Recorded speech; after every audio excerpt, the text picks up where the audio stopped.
perkenalkan, nama saya Rizky Ferdika Sagata dari kelas Sosioinformatika IF22A gabungan IF22B.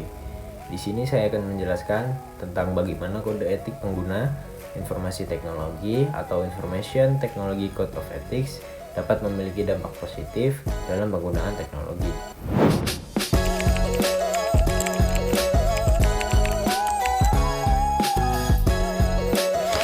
Oke, langsung saja yang pertama. Yang pertama ada kode etik pengguna informasi teknologi.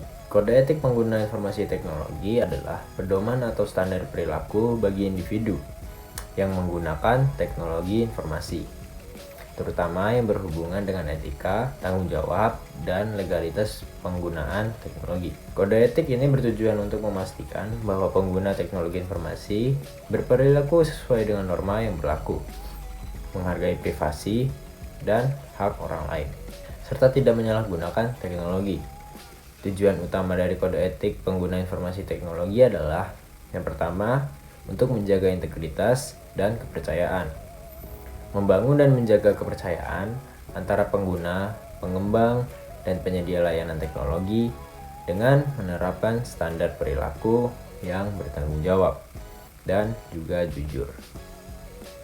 Lalu yang kedua, melindungi privasi dan keamanan pengguna, menghindari penyalahgunaan data pribadi, serta melindungi informasi sensitif agar tidak jatuh ke pihak yang tidak bertanggung jawab. Ini meliputi perlindungan dari serangan cyber, pencurian identitas, dan pelanggaran privasi. Lalu yang ketiga, mencegah penyalahgunaan teknologi, mengatur agar pengguna tidak menggunakan teknologi untuk kegiatan yang ilegal. Kode etik pengguna informasi teknologi harus dipatuhi oleh semua individu dan pihak yang menggunakan atau terlibat dalam teknologi informasi. Kode etik pengguna informasi teknologi sangat penting dalam dunia teknologi informasi karena beberapa alasan utama berikut. Yang pertama, menjaga kepercayaan publik. Yang kedua, mengurangi risiko hukum. Yang ketiga, menghormati hak kekayaan intelektual. Yang keempat, mengatur interaksi yang bertanggung jawab. Dan yang kelima, mendorong pengembangan teknologi yang beretika. Kode etik pengguna informasi teknologi penting untuk memastikan bahwa kemajuan teknologi membawa manfaat bagi masyarakat luas tanpa mengorbankan aspek keamanan, etika, dan hak-hak. Lalu yang kedua ada risiko dan dampak negatif jika kode etik pengguna informasi teknologi diabaikan atau tidak diterapkan. Berbagai risiko dan dampak negatif dapat muncul yang berdampak pada individu, organisasi, dan masyarakat luas. Berikut ada beberapa risiko dan dampak yang mungkin terjadi. Yang pertama, pelanggaran privasi data. Resiko dari pelanggaran privasi data ini adalah data pribadi dan informasi sensitif pengguna bisa disalahgunakan atau dijual tanpa persetujuan, terutama di platform online yang tidak mematuhi standar privasi. Dampaknya adalah pengguna bisa menjadi korban pencurian identitas, penipuan finansial, atau pemerasan. Selain itu, pelanggaran privasi ini dapat merusak reputasi platform atau perusahaan yang bertanggung jawab atas keamanan data.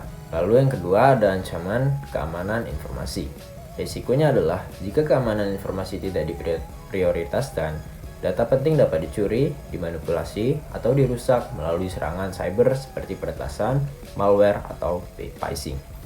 Lalu dampaknya adalah bisnis dapat kehilangan informasi, bisnis kritis, pengguna bisa kehilangan akses ke akun mereka, dan keamanan nasional bahkan bisa terancam jika data pemerintah diretas. Hal ini bisa menyebabkan kerugian finansial dan kerusakan reputasi. Lalu yang ketiga ada cyberbullying dan pelecehan online. Resiko dari cyberbullying ini adalah tanpa kode etik yang melindungi pengguna, platform digital bisa menjadi tempat di mana perilaku agresif, pelecehan, atau perundungan terjadi, terutama terhadap kelompok rentan seperti anak-anak, dan juga remaja. Lalu dampaknya adalah, dampak dari cyberbullying ini dapat mengakibatkan trauma emosional, gangguan kesehatan mental, dan bahkan juga ada kasus bunuh diri. Lalu yang ketiga ada peran kode etik. Kode etik pengguna informasi teknologi berfungsi sebagai pedoman untuk memastikan bahwa teknologi digunakan secara bertanggung jawab, etis, dan juga aman. Dengan mematuhi kode etik ini, pengguna teknologi dapat mengurangi resiko dan menghindari berbagai konsekuensi negatif.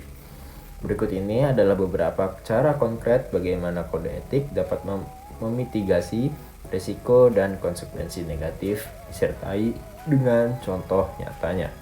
Yang pertama, meningkatkan perlindungan privasi dan data pribadi. Cara untuk memitigasinya adalah kode etik mengatur praktik pengumpulan, penyimpanan, dan pengelolaan data pribadi agar tetap sesuai dengan peraturan privasi seperti GDPR atau General Data Protection Regulation. Contohnya di sini adalah perusahaan media sosial seperti Facebook harus meminta persetujuan pengguna sebelum mengakses informasi pribadi. Selain itu, kode etik mengharuskan perusahaan untuk memberikan kontrol kepada pengguna terhadap data mereka. Misalnya, dengan memberikan opsi untuk menghapus atau mengunduh data. Lalu, yang kedua, menjaga keamanan informasi melalui praktik keamanan yang ketat. Cara mitigasinya adalah kode etik mengharuskan profesional IT untuk menerapkan protokol keamanan terbaik seperti enkripsi, pembaruan rutin, dan penggunaan autentikasi ganda untuk melindungi informasi pengguna. Lalu, contohnya adalah bank atau aplikasi keuangan menerapkan autentikasi 2 faktor dan enkripsi data agar informasi keuangan pengguna tetap aman. Kode etik ini mengharuskan mereka untuk proaktif dalam melindungi data nasabah juga dan juga dari ancaman peretasan atau penyalahgunaan. Lalu yang ketiga, mengurangi cyberbullying dan pelecehan online. Cara mitigasinya adalah kode etik mendorong platform untuk mengembangkan kebijakan moderasi dan pelaporan, serta membatasi konten yang bersifat ofensif atau mengandung pelecehan. Lalu contohnya adalah platform seperti Twitter dan juga Instagram. Platform tersebut memiliki sistem pelaporan konten yang melanggar serta teknologi untuk mendeteksi ujaran kebencian dan cyberbullying. Kode etik mendorong platform ini untuk segera menindaklanjuti laporan pelecehan online dan memberikan sanksi kepada para pelaku. Lalu yang keempat, contoh kasus. Berikut adalah beberapa contoh kasus nyata di mana kode etik pengguna informasi teknologi berperan dalam menghindari atau sebaliknya menunjukkan konsekuensi dari pelanggaran kode etik dalam penggunaan teknologi. Yang pertama, kebijakan moderasi konten di Twitter untuk mengurangi cyberbullying dan pelecehan. Di sini konteksnya adalah Twitter menerapkan kebijakan ketat dan fitur keamanan untuk mengurangi cyberbullying dan pelecehan, terutama setelah banyak laporan tentang pelecehan yang dialami pengguna di platform tersebut. Lalu penerapan kode etiknya adalah di sini Twitter menerapkan aturan ketat untuk membatasi ujaran kebencian dan pelecehan. Mereka menyediakan alat untuk melaporkan konten yang melanggar kebijakan dan memiliki sistem moderasi untuk menindak akun-akun yang berperilaku buruk atau melakukan pelecehan. Dampak positifnya adalah pengguna merasa lebih aman untuk berinteraksi dan mengungkapkan pendapat di platform tersebut. Meskipun belum sempurna, kebijakan moderasi Twitter ini adalah contoh kode etik yang berupaya menciptakan lingkungan digital yang aman bagi pengguna. Lalu selanjutnya yang kedua, TikTok dan kebijakan waktu layar untuk mengurangi ketergantungan pada aplikasi. Konteksnya adalah di sini TikTok memperkenalkan fitur batas waktu layar atau sering disebut dengan screen time. Untuk mengurangi ketergantungan berlebihan pada aplikasi, terutama di kalangan anak-anak dan remaja. Penerapan kode etiknya adalah TikTok menerapkan kode etik untuk mendukung keseimbangan penggunaan teknologi dengan kehidupan nyata. Dampak positifnya adalah pengguna, terutama remaja, dapat lebih mengontrol waktu yang mereka habiskan di platform, membantu mengurangi resiko kecanduan teknologi. Langkah ini meningkatkan tanggung jawab sosial platform terhadap kesehatan mental penggunanya. Kelima, manfaat kode etik. Mematuhi kode etik pengguna informasi teknologi memberikan manfaat signifikan bagi individu, organisasi, dan masyarakat luas. Kode etik ini tidak hanya menciptakan lingkungan digital yang lebih aman, tetapi juga membangun kepercayaan dan tanggung jawab dalam penggunaan teknologi. Berikut adalah beberapa manfaat penting dari mematuhi kode etik dari berbagai perspektif. Yang pertama, perspektif individu. Perlindungan privasi dan keamanan data. Dengan kode etik, yang menekankan pelindungan data pribadi, individu lebih terlindungi dari risiko pelanggaran privasi dan penyalahgunaan informasi pribadi.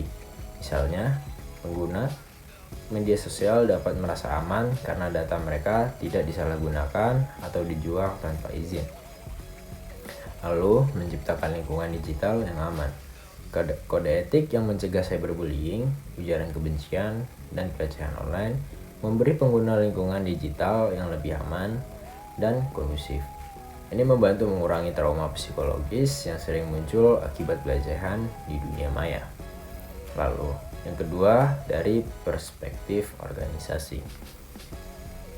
Meningkatkan reputasi dan kepercayaan pelanggan.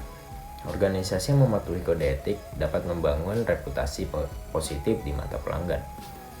Perusahaan teknologi yang transparan dalam praktik, pengumpulan data, dan serius dalam melindungi privasi akan mendapatkan kepercayaan. Lalu yang ketiga, perspektif masyarakat secara luas.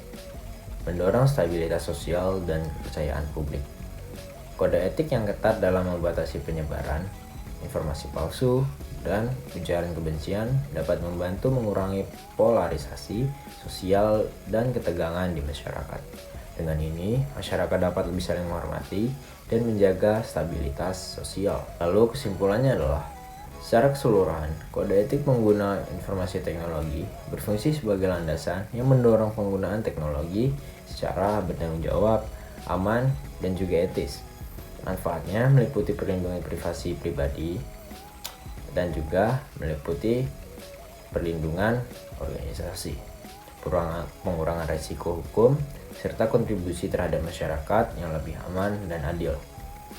Kode etik ini juga menjadi instrumen penting untuk menciptakan lingkungan digital yang dapat diandalkan dan mendukung perkembangan inovasi yang bermanfaat bagi semua. Mungkin cukup sekian presentasi yang dapat saya sampaikan. Kurang lebihnya saya mohon maaf. Saya akhiri. Wassalamualaikum warahmatullahi wabarakatuh.